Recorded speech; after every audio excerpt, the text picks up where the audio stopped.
অনেক ভাবিরা বলেন আমি আমার স্বামীকে বিড়ি খাওয়া ছাড়াইতে পারি না, গাঁজা খাওয়া ছাড়াইতে পারি না, ফেন্সিডিল খাওয়া ছাড়াইতে পারি না। আমি ছোট্ট একটা বুদ্ধি শিখাইয়া দিব, দেখবেন আর কোনোদিন মুখের মধ্যে বিড়ি সিগারেট লাগাবে। রাতের বেলা যখন আপনাকে আদর করে বুকে জড়িয়ে ধরতে যাবে, আপনি নাকে মুখে হাত দিয়া থু ফেলতে ফেলতে বমি করতে শুরু করে দিবেন, অস্থির হয়ে যাবেন। ছি ছি ছি ছি, একেবারে ছি ছি ছি ছি, একেবারে এইভাবে মিশায় অস্থির হয়ে যাবেন। আর আপনারা তো পারেন এগুলো, মাশাআল্লাহ মোটামুটি পারেনও তো আপনারা। বমি করতে করতে অস্থির হয়ে যাবেন, সর্বনাশ, হাই হাই বিড়ির গন্ধ, একেবারে অস্থির হয়ে যাবেন। ওই ছেলে কেন, আর বাপও আর কোনোদিন মুখের মধ্যে বিড়ি কথা বলে না কেন, কথা বলে না কেন? লাগাবে লাগাবে লাগাবে, এই যারা যারা বিয়ে করেছে লাগাবেন লাগাবেন, কিন্তু ব্রেক তো মারে না, অন্য জায়গায় খালি ব্রেক মারে, উল্টা জায়গায় ব্রেক মারে। ব্রেক দিতে হবে আসল জায়গায়, অটোমেটিকলি সমস্ত নেশা বন্ধ হয়ে যাবে। কথা বলুন ঠিক কিনা? আমার মমতাময়ী কলিজার টুকরা মা, আমি আপনাদের কষ্ট দিতে চাই না, কারণ আমিও তো কোনো মায়ের সন্তান। মর্যাদা সম্মান আল্লাহ প্রথমে আপনাদেরকে বাড়িয়ে দিয়েছে জান্নাতের ভিতরে বানায়া, কিন্তু আপনারা কেন যেন মহলের ভিতরে আর থাকতে চান না, মহলিয়া বাদ দিয়া টহিলা হয়ে গেছেন, এই জন্য আপনাদের দুরবস্থা। কথা বলুন ঠিক কিনা? আমার প্রাণপ্রিয় জান্নাতি মায়েরা শুনুন, আদর করে কাছে বসায় নিয়া মুখের মধ্যে গন্ধক ফল ছেড়ে দিয়েছে, গলা পার হয়ে গেছে, তারপরে আদম বুঝে ফেলেছে। এখনো যারা বোকা একটু সোজা, তারা বলে তুই কি আদম নাকি রে? বলে না, আমাদের এলাকায় বলে, সাদা সিধা মানুষকে আদম বলে, এই তুই কি আদম নাকি রে? এত সোজা কেন? তার জন্য বলে তুই কি আদম নাকি রে? আমার ভাইয়েরা, হযরত আদম মুখা করেছে, মুখের মধ্যে গন্ধ ফল চলে গিয়েছে। এরপরে বেচারি বুঝতে পেরেছে, গলার মধ্যখানে শক্ত করে চিপে ধরেছে, এমন চিপে ধরছে এখানে একটা বর্ডার বানায় দিয়েছে, হুলকুম বানায় দিয়েছে। তাকায় দেখেন ছেলে মানুষের গলায় বর্ডার আছে, কিন্তু মেয়েদের গলায় বর্ডার নাই। তাই বলে রাত্রিবেলা দেখার চেষ্টা করিয়েন না, মনে মনে যদি আবার অভিযোগ করে ফেলে যে আমাকে মারার চক্রান্ত করছে, ফেসে যাবেন। কথা বলুন ঠিক কিনা? দিনের বেলা গিয়ে দেখবেন ছেলেদের গলায় বর্ডার আছে, মেয়েদের গলায়। এই জন্য ছেলেদের কিছু কথা হজম করার ক্ষমতা আছে, কিন্তু মেয়েদের হজম করার ক্ষমতা, যা বলবেন ঘর ঘর করে বের হয়ে যায়। এই জন্য গোপন কথা মেয়েদের বলা জায়েজ।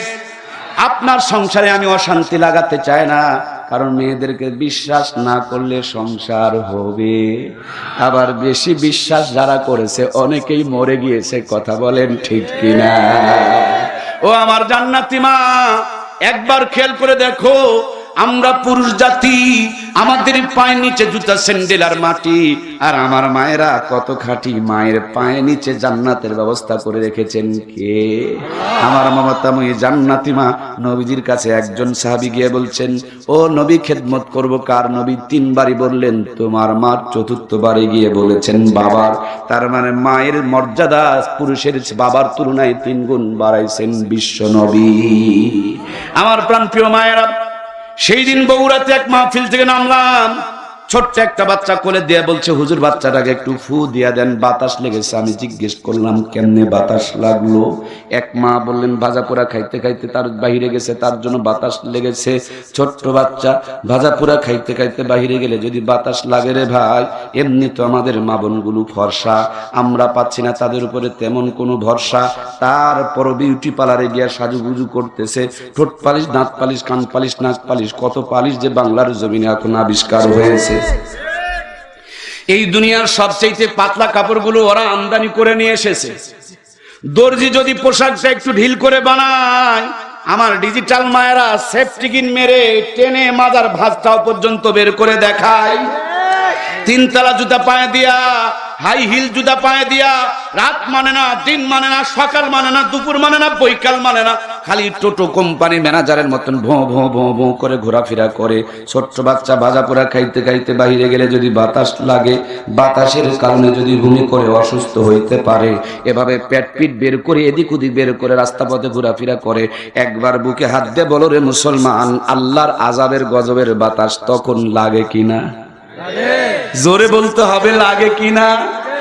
এই গজবের বাতাসে গত পরশুদিন আমাদের সিলেট, আমি কালকে মাহফিল করেছি, গত পরশুদিন সিলেটের মধ্যে এই গজবের বাতাস লেগে দুপুর 1:11 1 সেকেন্ডের জন্য হালকা ভূমিকম্প এসেছিল, তার আগে বুলবুল এসেছিল, তার আগে নার্গিস এসেছিল, তার আগে ভূমিকম্প আসে, ভূমিধস আসে, ঘূর্ণিঝড় আসে। আমি যতটুকু গবেষণা করে দেখেছি এসব বেহায়াপনা, বেপরদাপনা, নোংরাপনা, ন্যাংটাপনার কারণে আল্লাহর আযাব আর গজব দিয়া গোটা পৃথিবীটা তছনছ হয়ে যাইতেছে। কথা বলুন ঠিক কিনা? খাবারের দোকানে গিয়ে দেখবেন ম্যাজিস্ট্রেট এসে খাবার দোকান চেক করে, যদি দেখে কোনো খাবার ঢাকার পরিবর্তে ফাঁকা, হাতের মধ্যে হ্যান্ডকাপ লাগায়া 50,000 টাকা জরিমানা, 5 বছর জেল দিয়ে দেয়। বেটা, খাবার দোকান কেন ফাঁকা রেখেছিস? খাবার কেন ঢাকিস নাই?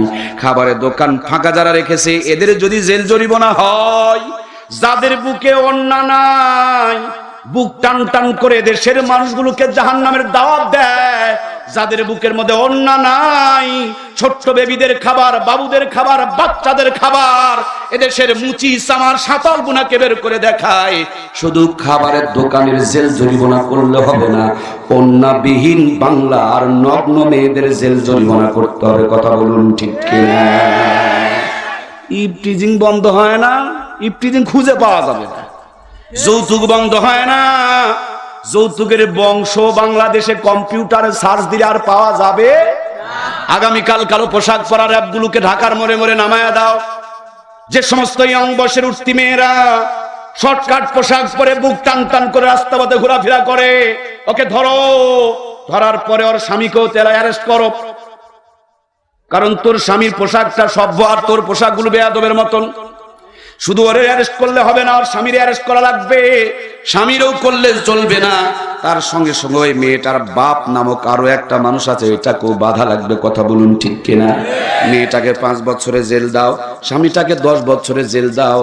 আর মেয়ের বাপ যেটা আছে, এইটা যখন যুবক ছিল তখন গান গাইতো, পরে না চোখের পলক কি তোমার রূপের ঝলক। এই চাচা বুড়া হয়ে গেছে, চোখে চশমা দিয়া ঘুরতেছে, আর মেয়েটা শর্টকাট কাপড় পরতেছে। চাচার হুঁশ নাই, তার জন্য ওকে 30 বছর জেল দিতে হবে। কথা বলুন ঠিক কিনা? বেপর্দা ওয়াজ লাগবে, পর্দার ওয়াজ লাগবে, এ কথা বলেন লাগবে। অটোমেটিকলি একদিনে বাংলাদেশের সমস্ত বেপর্দা বন্ধ হয়ে যাবে। ইফটিজিং, তাকবীর, আল্লাহু আকবার, ইসলামের শত্রুরা হুঁশিয়ার, সাবধান। আমি এখানে একটু দ্বিমত আছে আমার। ইসলামের শত্রু যারা, এরা হুঁশিয়ার, সাবধান। তার জন্য হিন্দু, বৌদ্ধ, খ্রিস্টান ঐক্য পরিষদ করেছে। ইসলামের পক্ষে যারা, এরাই বর্তমানে অসাবধান, তার জন্য নিজের মধ্যে গুতাগুতি শুরু করেছে। কথা বলুন ঠিক কিনা? আজ আমাদেরকে সাবধান হয়ে ঐক্যের গাতার করতে হবে, নইলে আমাদের রিহাই। আমার প্রাণপ্রিয় মমতাময়ী মায়েরা, একটু বিনয়ের সঙ্গে আপনাদেরকে বলতে চাই, বেপর্দা হয়ে নিজেদের দাম বাড়ানোর কোনো চেষ্টা করে লাভ, বরঞ্চ যত বেপর্দা হয়েছেন তত সম্মান করেছে, মর্যাদা কমেছে, দাম কমেছে। কথা বলুন ঠিক কিনা? সব দোষ মায়েদের ঘাড়ে চাপালে চলে না।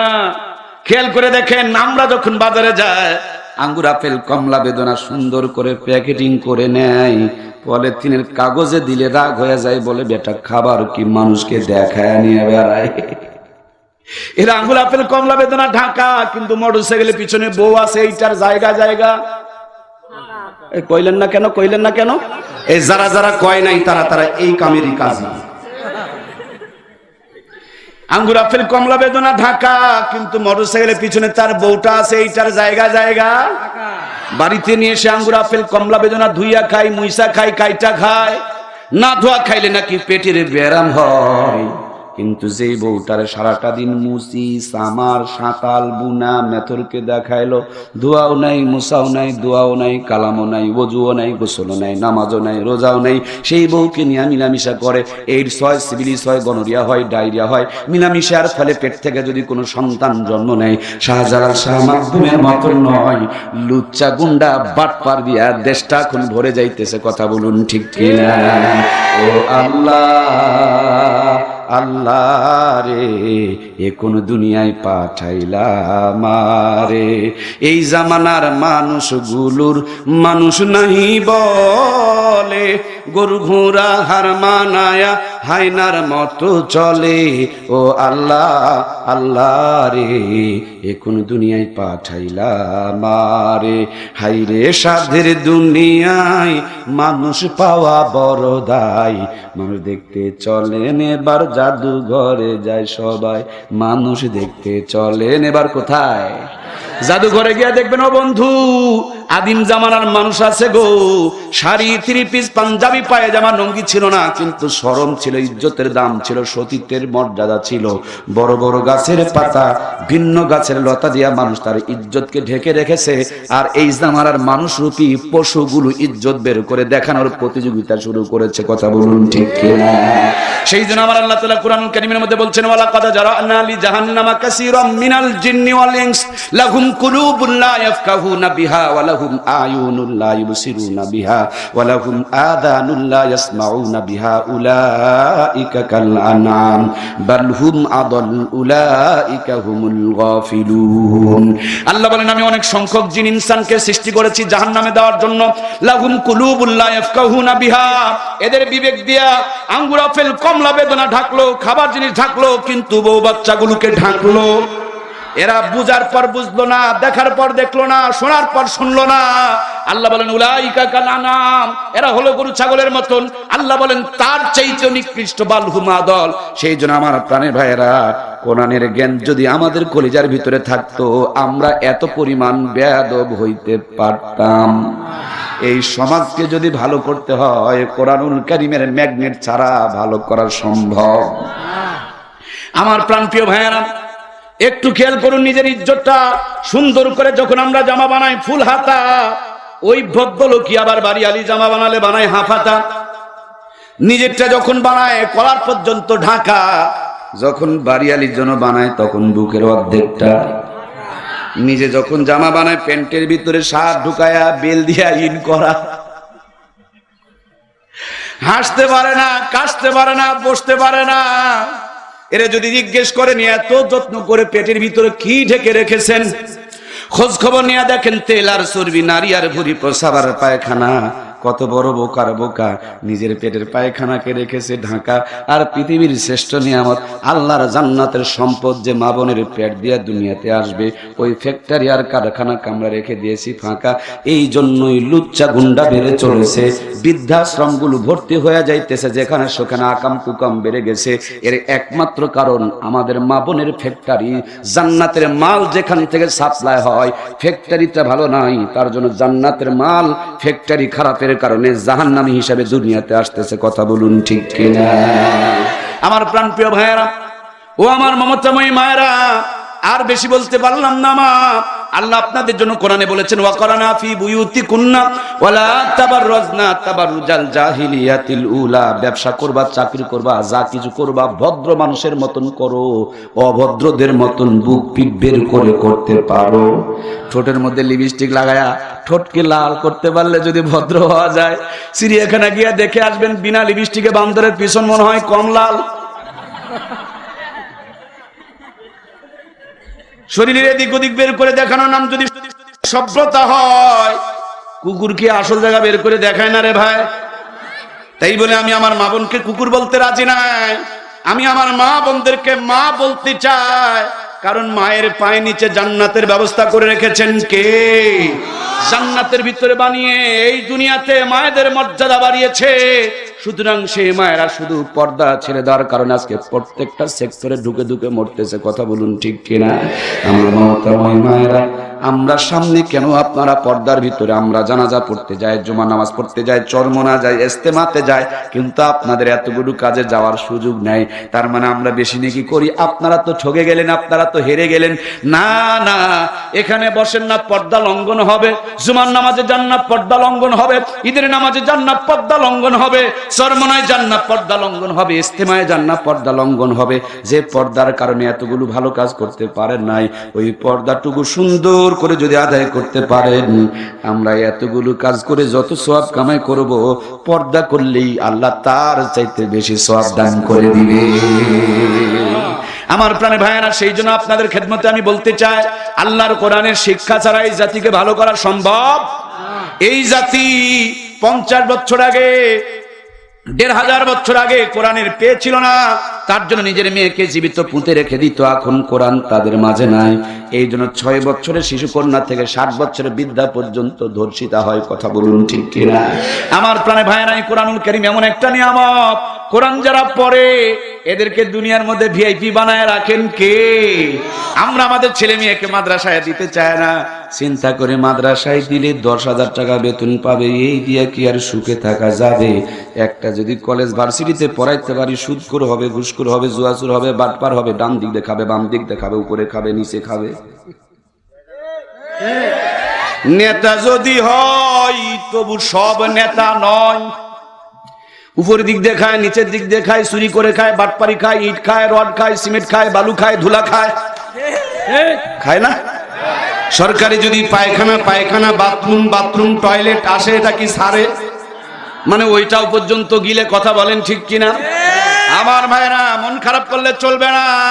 পায়খানা যেমনি হারাম, সুদের টাকাটাও, ঘুষের টাকাটাও, ভিজিয়ে কাঠের বিনিময়ে টাকা খাওয়াটাও, গম চুরি করে খাওয়াটাও, কম্বল চুরি করে খাওয়াটাও। এই জন্য আমি বলতে চাই, সবগুলো হারামের মধ্যে কোনো পার্থক্য, খালি খায় করে, কিন্তু এত খায় জিন্দেগিতে শান্তি। সারের আগে সারের পেট থাকে, মোষগুলো ভোমা থাকে, বড় বড় বিল্ডিং এ বসবাস করে, কিন্তু জীবনে শান্তি থাকে। এই জন্য মাঝে মাঝে দরগায় যায়, মাজারে যায়, গিয়ে তখন তাবিজ চায়, খাজা বাবা আমায় একটা তাবিজ দেন, আমার ঘরে আমি মেম্বার, আমার বউ চেয়ারম্যান। আমার প্রাণপ্রিয় ভাইয়েরা, এই এলাকার মধ্যে আমার পীর মুরিদি কর্নেওয়ালা কোন ভাই যদি থেকে থাকেন, বাংলার জমিনটাকে আবাদ করেছে আল্লাহর ওলিরা, সেই আল্লাহর ওলিদের কবর দখল করে মনে হয় ভণ্ডামি চলছে না? কথা বলেন, চলছে কি চলছে না? মাথার মধ্যে পাগড়ি, মুখের মধ্যে দাড়ি, গায়ের মধ্যে বড় জব্বা লাগায়া নবীজির লাশ চুরি করতে গেছিল 3 জন ইহুদি, আপনাদের জানা আছে না নাই? ওই 3 জন ইহুদিকে যদিও আগুনে পুড়িয়ে মারা হয়েছে, আজ তাদের বংশ খতম হয়ে যায় নাই। এরা বড় বড় গাছতলায় বাঁশতলায় মাজার গেঁথে দিয়া মানুষকে নামাজ ছাড়ায়া গাঁজা খাওয়ায়া ওই হিন্দু খ্রিস্টানদের দোসর এরা ইমান হারা করে আমাদের বেঈমান বানাতে চায়। কথা বলুন ঠিক কিনা? যদি গরু ছাগল দিয়ে জান্নাতে যাওয়া যেত, বন্ধু বিপক্ষে বলছি না, তোমার পক্ষেই বলছি, পৃথিবীর সবচেয়ে মোটা তাজা গরুটা তাহলে মানুষ মক্কা মদিনায় নিয়ে যাইতো। যদি লাল শালুকের কাপড় পরে জান্নাতে যাওয়া যেত, আমার নবীর কবরের পাশে লাল শালুকের কাপড়ওয়ালাদেরকে পাওয়া যেত কিনা? যদি আগরবাতি জ্বালায়া জান্নাত দখল করা যেত, মক্কা জমিনে আগরবাতি দিয়ে অন্ধকার হয়ে যেত। কথা বলুন ঠিক কিনা? আমাদের দেশে অনেক পীরের মাজার আছে, আমার বাড়ির পাশে একটা মাজার আছে, পশ্চিম দিকে এখানে একটা পীরের মাজার আছে, এটাকে বলে খের পীর। কি পীর ভাই? এদিক দিয়ে কেউ গেলে গাছে খের বাঁধা লাগবে, নইলে পীর সাহেব আপনার ক্ষতি করবে, এই জন্য খের বাঁধা লাগে। আমার বাড়ির থেকে আপনারা যদি কালকে, আমি আমার আজকে মাহফিল করে আমার বাড়িতে রওনা করব, আগামীকাল আমার বগুড়াতে মাহফিল আছে, আপনারা গেলে আমি দেখাতে পারবো আমার বাড়ির থেকে পূর্ব দিকে আরেকটা পীর আছে, এই পীরের নাম হলো তেনা পীর। এদিক দিয়ে কেউ যদি যায় গাছের তেনা বাঁধতে হবে, নইলে তার রক্ষা। আমার বাড়ি থেকে পূর্ব এবং উত্তর কন্যারে মাঠের মধ্যে এক পুকুরের পারে বট গাছ আছে, সেখানে একজন পীর আছে, এর নাম হলো ঢেল পীর। এই দিক দিয়ে যদি কেউ যায়, একটা করে ঢেল মারতে হবে, তাইলে নাকি তার, তা না হলে নাকি তার ক্ষতি হবে। যে আল্লাহর ওলিরা মরার আগে মানুষের 5 পয়সার ক্ষতি করে না, এরা মরার পরে এত বেয়াদব হয়ে গেছে, গাছে তেনা বাঁধা লাগবে, খের বাঁধা লাগবে, ঢেল মারা লাগবে, নইলে তারা ক্ষতি করবে। এটা পীর সাহেবকে সম্মান করা হলো না অপমান করা হলো? পীরেরা আল্লাহর কবরে, পীরেরা মসজিদের মধ্যে সেজদা করে আল্লাহকে তাহাজ্জুদ পড়ে ডেকে ডেকে কেঁদে কেঁদে পীরত্ব অর্জন করেছে। আর এই জামানার ভণ্ডরা সেই পীরের মাজার দখল করে নিয়া নামাজ বাদ দিয়া গাঁজা খাইয়া নামাজিগুলোকে বেনামাজি বানাইতেছে। এরা ওই পীরের সুপারিশ তো পাবে না, কিয়ামতের দিন এই পীর সাহেব আল্লাহর কাছে উল্টা অভিযোগ করে বলবো, আল্লাহ বিচার চাই, বিচার চাই, বিচার চাই। যতক্ষণ পর্যন্ত বিচার না পেয়েছি তোমার কুদরতের কদম ছাড়তে রাজি নাই। আমি সিজদা করেছি মসজিদে, ওরা সিজদা করেছে কবরে। আমি জীবনে বলি নাই যে আমার কবরে গরু ছাগল নিয়ে আসিও, বরঞ্চ আমি বলেছি আমার সুন্নত আমার নিয়ম অনুসরণ করে তোমরা জিকির করিও, নামাজ পড়িও, তসবিহ করিও। কিন্তু আমার হুকুম না মেনে আমার কবরে সিজদা করে শিরিক করে দিয়েছে। যতক্ষণ বিচার না করেছো ততক্ষণ আল্লাহ তোমার কুদরতের কদম ছাড়তে রাজি নাই। তার মানে গরু ছাগলও দেওয়া লাগবে, সিজদাও দেওয়া লাগবে, আবার জাহান্নামে জ্বলা লাগবে। কথা বলুন ঠিক কিনা? পীরের জন্য মরার পরে টাকার কোনো দরকার? এ যাবৎ পর্যন্ত পৃথিবীতে পীরের নামে যত টাকা দান করা হয়েছে, এই পৃথিবীর কোন একটা পীর কি 1 টাকা খরচ করেছে? 1 টাকা ব্যবহার করেছে? কিন্তু পীরের নামে ব্যবসা আছে না নাই?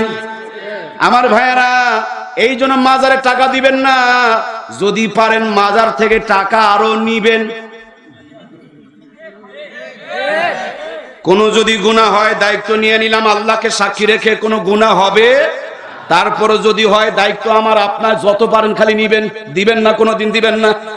কারণ পীর সাহেবের টাকার দরকার। জোরে বলেন লাগে।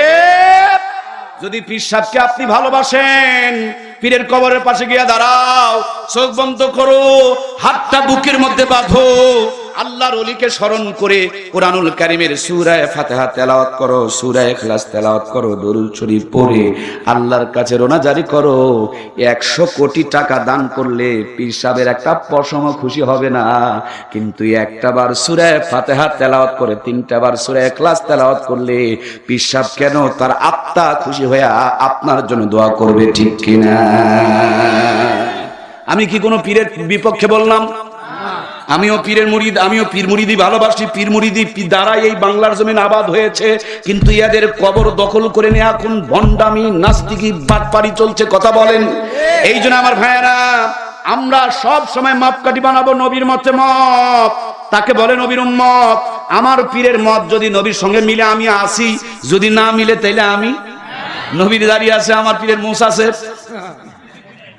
নবী বসে প্রসাব করতে বলেছে, আমার পীর দাঁড়িয়ে প্রসাব করে। নবী বলেছেন আমাদের কথা, আমার পীর মাঝে মাঝে গাঁজাও খায়।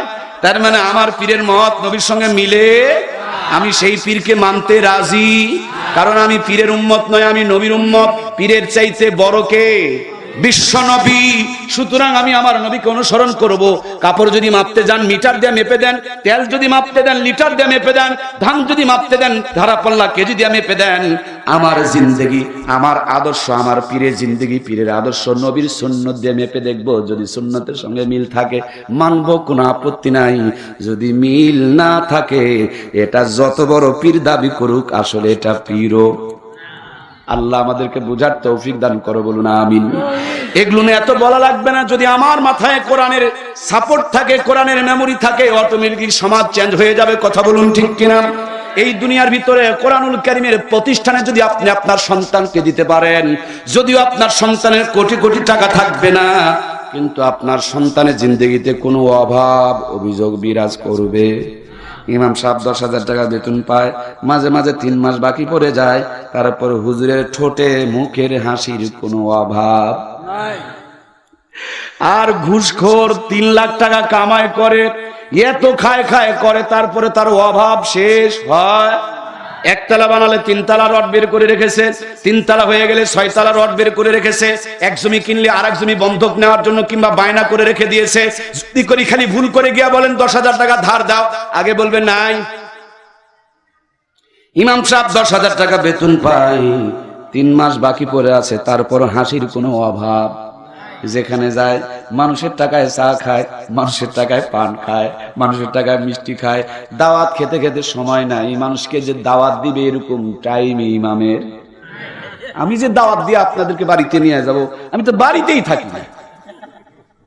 1 বছর আগের থেকে তো শিডিউল বুক থাকে, তো আপনার দাওয়াত দিবটা কখন? আমি তো খেয়ে শেষ করতে পারি না।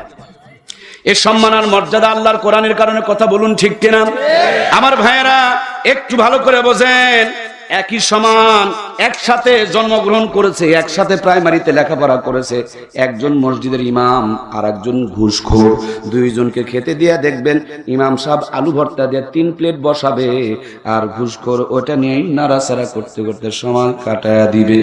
ইমামের ঘরে গিয়ে দেখবেন কম করে হলো 1-1.5 ঘন্টা বাচ্চা পাওয়া যাবে, আর ওই ঘুষখোরের বাড়িতে গিয়ে দেখবেন বালিশের নিচে খালি হামদর্দার হারবারের ঔষধ, বাচ্চা হয় না যদিও 1-2টা হয়, তাকায় একদিকে দেখে আর একদিকে বেঁকা টেরা সেঁকা। কথা বলুন ঠিক কিনা?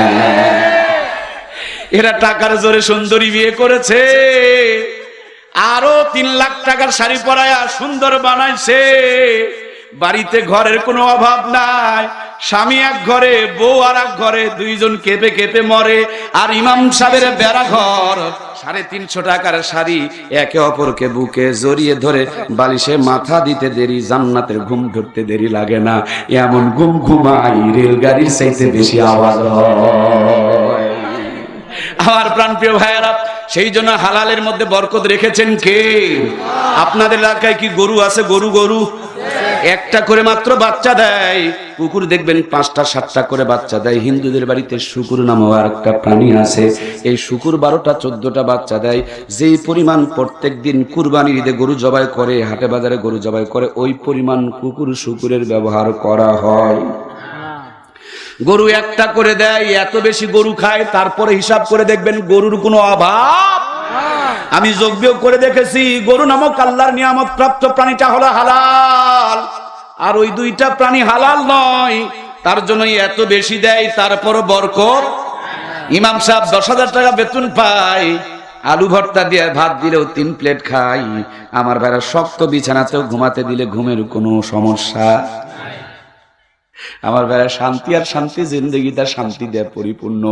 আর যারা হারাম খেয়ে আরাম করতে চাই, এদের বাড়িতে গিয়ে দেখেন শান্তি।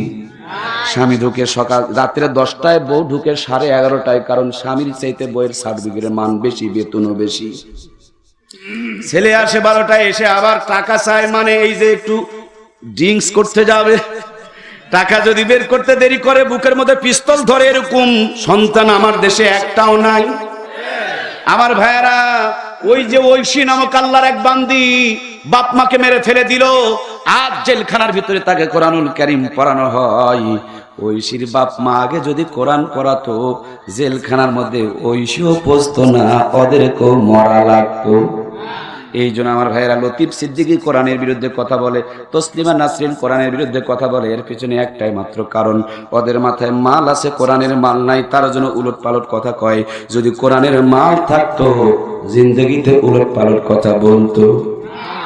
এই জন্য লতিফ সিদ্দিকী আর তসলিমা নাসরিন একা অপরাধী নয়, তার বাপ মা তার চাইতে ডবল অপরাধী। কথা বলেন? এই জন্য আমরা বলতে চাই, ওই যে কি যেন একটা বয়াতি, সি সি সি বলতেই লজ্জা লাগে, এটা শরীয়ত, এটা শরীয়ত নয়, বিপদ।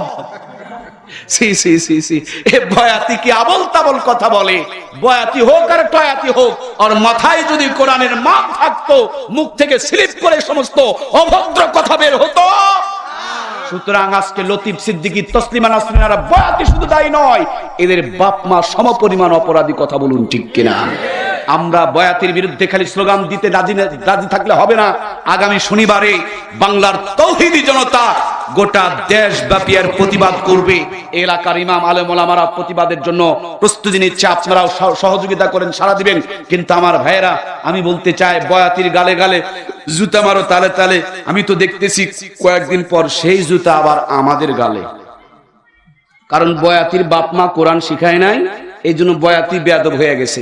আমিও আমার ছেলে মেয়েকে কোরআন শিখাচ্ছি না, আগামী দিনে আমার ছেলে আমার মেয়েটাও, এই আপনাদের গুলো তো বলিনি, আমারটা বললাম, বলেন না আমারটাও, জোরে বলেন, জোরে বলেন, জোরে বলেন, আমারটাও বেয়াদব হইতে, এই আমার ছেলেটা কুত্তার মতন দাঁড়িয়ে দাঁড়িয়ে ছটছট করে মুততেই পারে, কারণ কোরআনের জ্ঞান নাই। তো আমার মেয়ে তো ইজ্জত বের করে দেখাইতেই পারে, কারণ কোরআনের জ্ঞান নাই। সুতরাং আমি তসলিমা নাসরিন, লতিফ সিদ্দিকীর বিরুদ্ধে কথা বলে আমার দেশ সময় নষ্ট করে লাভ নাই। আমার ঘর, আমার পরিবার, আমার সমাজকে সামাল দেওয়ার জন্য আমার সন্তানকে কোরআনের জ্ঞান দিতে হবে। কথা বলুন ঠিক কিনা? যে মাটির উপরে বসে আছেন, এই মাটি দিয়া যদি 10 তলা বিল্ডিং বানাতে চান, পাকা রাস্তা বানাতে চান, পদ্মা সেতুর পানির ভিতরে কাজ করতে চান, এই মাটি দিয়া হবে না। রাস্তায় দিবেন মাটি, হয়ে যাবে ধুলা, পানিতে দিবেন মাটি, হয়ে যাবে কাদা। এই মাটির উপর একটু মেহনত করা লাগবে। মাটিকে কাদা বানায় ইটের একটা ফার্মায় ঢুকায়া রোদে একটু শুকায়া ইটের ভাটা একটু কয়েকদিন পুরাবেন, বেশি দিন লাগে না কিন্তু মাত্র কয়েকদিন পুরাবেন। আগে ছিল মাটি, ভাটার থেকে বের করলে খাঁটি, নাম কি? ইটগুলো ভেঙে পাকা রাস্তা হবে না, পাকা বড় বিল্ডিং বানানো যাবে না। পদ্মা সেতুতে পানির ভিতরে কাজ করতেছে, সেখানে মনে হয় কাজ করা যাবে না। ও আগে দিলে গলে যেত, আগে দিলে ধুলা হতো, কিন্তু এখন মেহনত করা হয়েছে, এটা খাঁটি হয়ে গেছে। এখন যেখানে লাগাও কোনো আপত্তি নাই। একদিন কেন 1000 দিন চলে যাবে, এই মাটি আর কোনোদিন নষ্ট হবে না। আমার কলিজার টুকরা ভাইয়েরা, এদেশে ডাক্তারের দরকার, মাস্টারের দরকার, ইঞ্জিনিয়ারের দরকার, কিন্তু সবার আগে ইমানদারের দরকার। সবার আগে জোরে বলুন, আরেকবার বলেন। বাংলাদেশে অনেক চেয়ারম্যান আছে কোরআনের মাহফিল বন্ধ করে, কিন্তু একটু হলো কোরআনের মাল ভিতরে আছে, এই জন্য কোরআনের প্রতিষ্ঠান তৈরি করে। বাংলাদেশে অনেক উকিল আছে যারা কোরআনের বিরুদ্ধে উল্টাপাল্টা মামলা করে, কিন্তু এই সমস্ত উকিলেরা অসুস্থ শরীর নিয়ে রাতের পর রাত গোটা জীবনকে কুরবানি করে দিতে পারে, নিজেকে ধন্য মনে করে। এর পিছনে একমাত্রই কারণ ভিতরে কিছু ইমানের ফর্মুলা, ইমানের বীজের ভিতরে কিছু বীজ আর ইমানের কিছু নিয়ামত আছে। কথা বলুন ঠিক কিনা? আমার ভাইয়েরা, আমার দেশে ডাক্তারগুলো এখন বাটপার হয়ে গেছে। ডাক্তার হাসপাতালে বসলে ও রোগ ধরতে পারে না, ওই ডাক্তার আবার ক্লিনিকে বসে, তখন রোগ ধরতে মনে হয় পারে না। কথা বলেন না কেন? ডাক্তার সরকারি সম্পদ চুরি করে, ঔষধ চুরি করে বিক্রি করে খায়, এরকম চোর ডাক্তার বাংলাদেশে একটাও নাই। ডাক্তার দেখেই চিনে ফেলে দিয়েছে, যেটার জ্বর হইছে এটা পরীক্ষা করো, সেটা পরীক্ষা করো, পা পরীক্ষা করো, চুল পরীক্ষা করো, তোর বাপ পরীক্ষা করো, মা পরীক্ষা করো, খালি পরীক্ষা করে আর 40% করে বসায়। এরকম খাইওয়ালা ডাক্তার মনে হয় একটাও নেই। ভাই যারা এরকম আছেন আমি তাদের বিরুদ্ধে বলছি, ভালোগুলোর বিরুদ্ধে বলি নাই। এর ডাক্তার না, হাসপাতালে বসলে রোগ ধরতে পারে না, আর ক্লিনিকে বসলে রোগ ধরতে পারে। তার মানে জাতির চিকিৎসা না করে সরকারের বেতন খায়, এটা খাওয়া কোনোদিন জায়েজ হইতে পারে?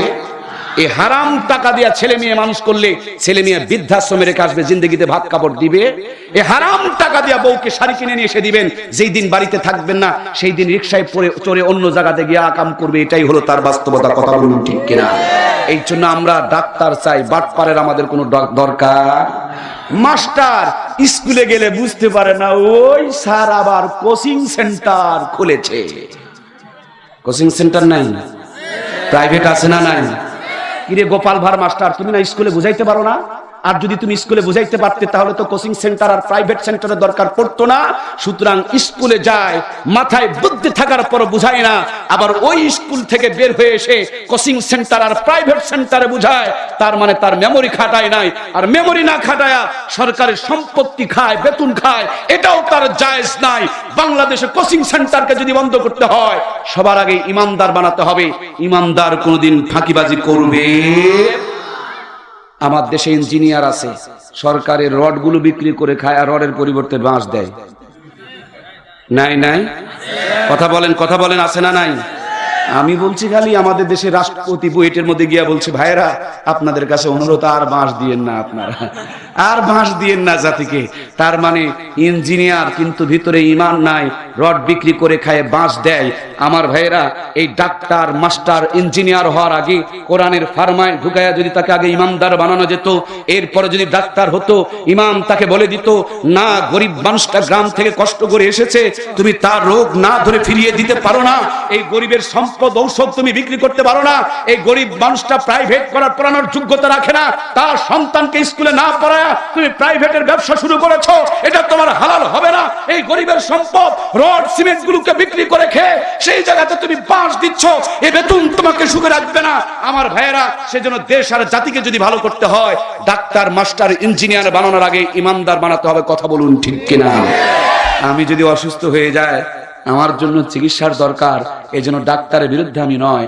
আমি যদি আমার ভাইয়েরা ছেলেকে মেয়েকে ইংরেজি অঙ্ক পড়াতে চায়, তাহলে আমার একটা মাস্টারের দরকার, আমি মাস্টারের বিরুদ্ধে নয়। আমি যদি একটা বিল্ডিং বানাতে চাই, আমার একটা ইঞ্জিনিয়ারের দরকার, এই জন্য আমি ইঞ্জিনিয়ারের বিরুদ্ধে নয়। কিন্তু আমি বিরুদ্ধে ইঞ্জিনিয়ার ডাক্তার মাস্টারের নামে যারা বাটপারি করে দেশটাকে সর্বনাশ আর ধ্বংসের পথে নিয়ে যাচ্ছে, সেজন্য এই জাতিকে যদি বাঁচাতে হয়, আগে ইঞ্জিনিয়ার ডাক্তার মাস্টার নয়, কোরআনের ফার্মায় ঢুকায় ইমানদার বানাবো। রাজি আছি না নাই?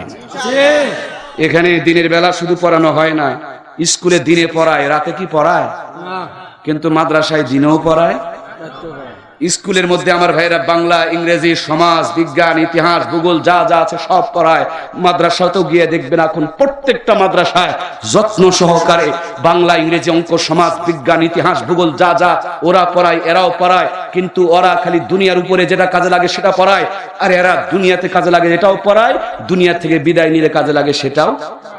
তার মানে ওরা যদি সিঙ্গেল পড়ায়, এরা জোরে বলতে হবে এরা। তাহলে আমাদের সন্তানগুলোকে আমরা ডবল পড়াতে রাজি আছি না নাই? আগে ইমানদার বানাতে রাজি আছি না নাই? অত্যন্ত দুর্ভাগ্যজনক হলো সত্য, এই গ্রাম, এখানে জান্নাতের বাগান, জান্নাতের ফল ওই কোথা থেকে এসে মানুষ কুড়াইয়া নিয়ে যাচ্ছে, আপনারা একটাও নিতে পারেন নাই। এই জন্য আমি আপনাদের হাতগুলো দেখতে চাই, আপনারা এই জান্নাতের ফল, জান্নাতের সার্টিফিকেট নেওয়ার জন্য রাজি আছেন কি নাই? কারা কারা রাজি? দুইখানা হাত তুলে আমার আল্লাহকে দেখেন। নারায়ে তাকবীর, লিল্লাহে তাকবীর। দুনিয়ার মুসলিম আলহামদুলিল্লাহ সুম্মা আলহামদুলিল্লাহ। আমার প্রাণপ্রিয় ভাইয়েরা, আমার কলিজার টুকরা প্রিয় বন্ধুরা, এই কোরআনুল কারীমের প্রতিষ্ঠানকে আমরা জীবন দিয়ে ভালোবাসবো, কোরআন দিয়ে আমাদের জীবনকে সাজানোর জন্য চেষ্টা করবো। আল কোরআন হুজ্জাতুল্লাহ, আল কোরআন হুজ্জাতুল্লাহ কা আলাইকা। এই কোরআনুল কারীম হলো আপনার আমার জন্য দলিল, হয়তোবা সপক্ষে তা না হলে বিপক্ষে, কোরআন যেন পক্ষে থাকে এর জন্য চেষ্টা করবো ইনশাআল্লাহ।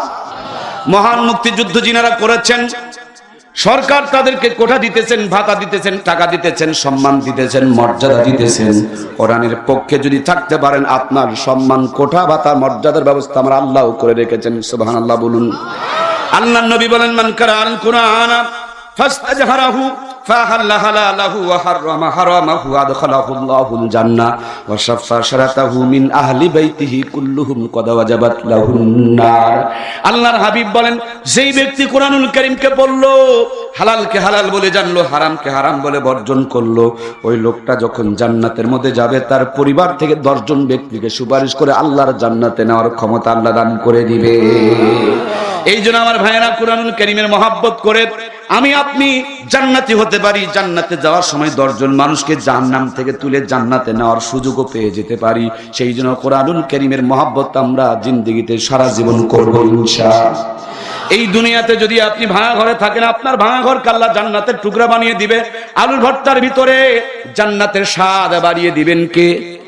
যদি আলু ভর্তাতে স্বাদ থাকতো, সবাই সমান খেতে পারতো। কেউ 3 প্লেট খায়, কেউ হাফ প্লেট নিয়ে নাড়াচাড়া করে। তার মানে স্বাদ আলুর ভর্তার মধ্যে নয়, স্বাদ আল্লাহ তাআলা রেখেছেন জিহ্বায়। যার জিহ্বা সত্য কথা যত বলে, তার জিহ্বাতে স্বাদ আল্লাহ বাড়িয়ে দিবে, ঠিক কিনা? যেই জিহ্বা সত্য কথা বলে, কোরআন তেলাওয়াত করে, আমার ভাইরা, সেই জিহ্বার মধ্যে একটা বরকত বিরাজ করে। দুনিয়া থেকে বিদায় নিয়ে চলে যাবেন, আপনজন আত্মীয় স্বজন কবরে রেখে চলে আসবে, কিন্তু কোরআনুল কারীম মাথার সামনে দাঁড়ায়া কিয়ামত পর্যন্ত মজা করে কবরের ঘুমটা পাড়ায়া দিবে। আমার ভাইরা, এই তো রংপুরের ভিতরে 36 বছর আগে গ্রামের একজন গরিব মানুষ, হালকা পাতলা চেহারা, আপনারা সার্চ দিলে দেখতে পাবেন, নাম তার ঘুঘু মুন্সি। লম্বা মানুষ, হালকা পাতলা চেহারা, চোখগুলো লাল লাল, সাদা সাদা দাড়ি। 36 বছর আগে ইন্তেকাল করেছে। নদীর কিনারায় মাঠের মধ্যে তাকে কবর দিয়েছে। 36 বছর পর নদীর ভাঙনে ভাঙতে ভাঙতে কবরটা যখন ভেঙে গিয়েছে, রাখালেরা গরু চড়াইতে গিয়ে দেখে একটা লাশ বেশ হয়ে এসেছে। গ্রামের লোকজনকে খবর দিয়েছে। গ্রামের লোকজন ছুটে এসে কবর থেকে লাশটাকে তুললো, ভিন্ন জায়গাতে কবর দেওয়ার জন্য। আমার ভাইরা নতুন করে কবর খুললো। মুখ থেকে যখন কাপনের কাপড়টা সরাইছে, ওরা চিৎকার দিয়ে উঠেছে, কারণ একই সাথে লেখাপড়া করেছে।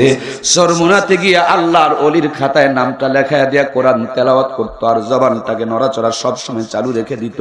ঘুঘু যেমন ঠোঁটটা নড়তে থাকে, তার ঠোঁটটা সবসময় কোরআনের তেলাওয়াতের তরুতাজা থাকতো, নড়তো। এই জন্য বন্ধুরা ইয়ারকি করে আদর করে করে তাকে ঘুঘু মুন্সি বলে ডাকতো। 36 বছর পর আজ পর্যন্ত তার লাশ দেহটা তরুতাজা আল্লাহ রেখে দিয়েছে। আমার ভাইরা, এই তো 3-4 দিন আগে দেখলাম পাকিস্তানের 32 বছর আগে একটা কবর দেওয়া হয়েছে। চতুর্দিক থেকে বৃষ্টির পানি এসে এসে কবরের মাটিগুলো ধুইতে ধুইতে কবরের মধ্যে থেকে লাশটা বের হয়ে এসেছে, বুক পর্যন্ত বের হয়ে গেছে। আল্লাহর বান্দা, গোলগাল চেহারা, অত্যন্ত সুন্দর চমৎকার চেহারা, সাদা সাদা দাড়ি, মাথার মধ্যে তার পাগড়ির মতন দেখা যায়, কপালে কালো একটা দাগ পর্যন্ত পড়ে আছে, সিজদার দাগ। 32 বছর পরে পানি ধুয়ে ধুয়ে তার লাশটা বের হয়ে গেছে। কিন্তু 32 বছর পরও কোরআনের হাফেজ ছিল, তার জন্য তার দেহটাকে আল্লাহ তাআলা সংরক্ষণ করে রেখেছে। আমার ভাইয়েরা, মদিনার সংস্কার কাজ যখন চলছিল, আশপাশের ছোট ছোট পাহাড়গুলোকে ভেঙে ভেঙে সমান করা হচ্ছিল ক্র্যাঙ্ক দিয়া। হঠাৎ করে ক্র্যাঙ্কের মাথায় রক্ত, ক্র্যাঙ্কের যিনি চালক ক্র্যাঙ্ক থেকে নেমে আসলেন, কোথা থেকে রক্ত আসতেছে তার সন্ধান করতে শুরু করে দিলেন। আধুনিক জামানা আমার ভাইয়েরা, নেটের মধ্যে সার্চ দিলে বেশি সময় লাগবে না, 1-1.5 মিনিট আপনি নিজেও দেখতে পেয়ে যাবেন। 1500 বছর পূর্বে কোরআন প্রেমী নবীর একজন সাহাবী বিদায় নিয়েছে। অনেকেই মন্তব্য করে এটা নবীর সাহাবী হযরত হুযায়ফার লাশ। আমার মতন কালো কালো, আমার মতন একটু কালো কালো চেহারা, কিন্তু দাড়িগুলো চাপ দাড়ি, অনেক চওড়া মুখটা, অনেক যুবক মানুষ, ইয়ং মানুষ, 1500 বছর পূর্বে ইন্তেকাল করে বিদায় নিয়েছে। 1500 বছর পরে আজ পর্যন্ত তার দেহটাকে তরুতাজা আল্লাহ রেখে দিয়েছে। সুবহানাল্লাহ বলুন। ও আমার প্রাণপ্রিয় ভাইয়েরা, দুনিয়াতেও জান্নাতের জিন্দেগি, আলু ভর্তার ভিতরে জান্নাতি স্বাদ, ভাঙা ঘরে জান্নাতের ঘুম, কালো বউ থেকে জান্নাতের মজা, পাগল সন্তানও আল্লাহর নিয়ামত হয়ে যায়। আমার কলিজার টুকরা ভাইয়েরা, কবরে গেলে পারে কবরের বাড়িটাকে আল্লাহ তাআলা জান্নাতের টুকরা বানায় দেয়। এই দুনিয়ার মধ্যে মানুষ দুই প্রকার, একটা নরমাল, একটা হলো ভিআইপি। নরমাল যাত্রী সাধারণভাবে চলাফেরা করে, ভিআইপি যাত্রী হেলিকপ্টারে চলাফেরা করে। এয়ারপোর্টে যারা বারবার গিয়েছেন তারা দেখেছেন, এয়ারপোর্টে 2টা গেট, একটা নরমাল গেট, সেখানে আগেই গাড়ি থেকে নামতে হয়, পাসপোর্ট চেক করে, ভিসা চেক করে, ব্যাগ চেক করে, বডি চেক করে। আর একটা হলো ভিআইপি গেট, যারা ভিআইপি মানুষ তারা ঢুকতে পারে। গাড়ির সামনে জাতীয় পতাকা থাকে, দেখা মাত্র সেলেট দিয়ে গেটটা খুলে দেয়, সোজা তাকে বিমানের মধ্যে চড়ায় নাই।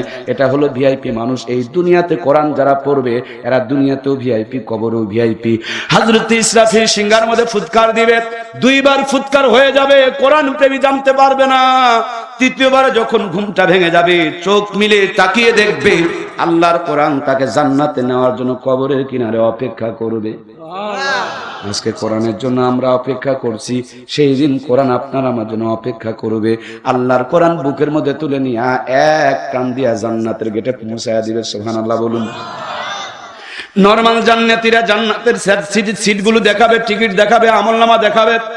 ফেরেশতা তাদেরকে জান্নাতের সব নাজ নিয়ামত গুলো বুঝায় বুঝায় দিবে। কিন্তু কোরআন প্রেমী যারা, কোরআন যাদেরকে স্পেশাল ভাবে জান্নাতের ভিতরে নিয়ে গেছে, এদের কোনো আমলনামা নাই, টিকিট নাই, ভিসাও নাই, পাসপোর্টও নাই। এরা জান্নাতের গেটে যাওয়া মাত্র আল্লাহর পক্ষ থেকে একজন আল্লাহর প্রেমিক ঘোষণা করে বলবে, ইকরা ওয়ারাতিল কামা কুনতা তুরাতিল ফিদ দুনিয়া।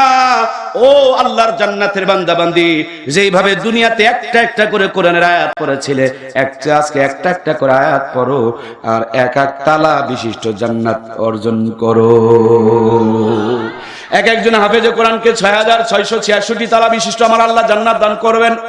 সূরা ইখলাস মাত্র 4টি আয়াত, কুল হুয়াল্লাহু আহাদ আল্লাহুস সামাদ লাম ইয়ালিদ ওয়া লাম ইউলাদ ওয়া লাম ইয়াকুল লাহু কুফুয়ান আহাদ। 4টি আয়াত যদি আপনি মুখস্থ করে জান্নাতে যেতে পারেন, আল্লাহ 8 তালা বিশিষ্ট জান্নাত দান করবে।